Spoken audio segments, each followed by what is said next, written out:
யாக்கோபு 4:5-10 வரை. நம்மில் வாசமாயிருக்கிற ஆவியானவர் நம்மிடத்தில் வைராக்கிய வாஞ்சையாய் இருக்கிறார் என்று வேத வாக்கியம் வீணாய் சொல்லுகிறது என்று நினைக்கிறீர்களா? அவர் அதிகமான கிருபையை அளிக்கிறாரே. ஆதலால் தேவன் பெருமையுள்ளவர்களுக்கு எதிர்த்து நிற்கிறார், தாழ்மையுள்ளவர்களுக்கோ கிருபை அளிக்கிறார் என்று சொல்லி இருக்கிறது.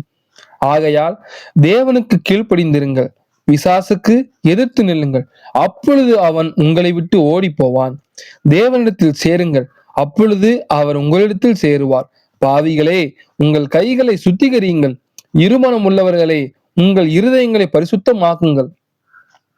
நீங்கள் துயரப்பட்டு துக்கித்து அழுங்கள், உங்கள் நகைப்பு துக்கிப்பாகவும் உங்கள் சந்தோஷம் சஞ்சலமாகவும் மாறக்கடவது. கர்த்தருக்கு முன்பாக தாழ்மைப்படுங்கள், அப்பொழுது அவர் உங்களை உயர்த்துவார். ஆமேன். யாக்கோபு 5:13-18 வரை. உங்களில் ஒருவன் துன்பப்பட்டால் ஜெபம் பண்ண கடவன், ஒருவன் மகிழ்ச்சியாயிருந்தால் சங்கீதம் பாட கடவன்.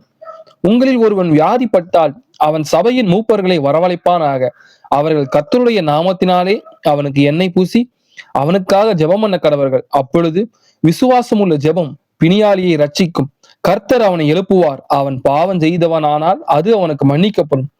நீங்கள் சொஸ்தம் அடையும்படிக்கு உங்கள் குற்றங்களை ஒருவருக்கொருவர் அறிக்கையிட்டு ஒருவருக்காக ஒருவர் ஜெபம் பண்ணுங்கள்.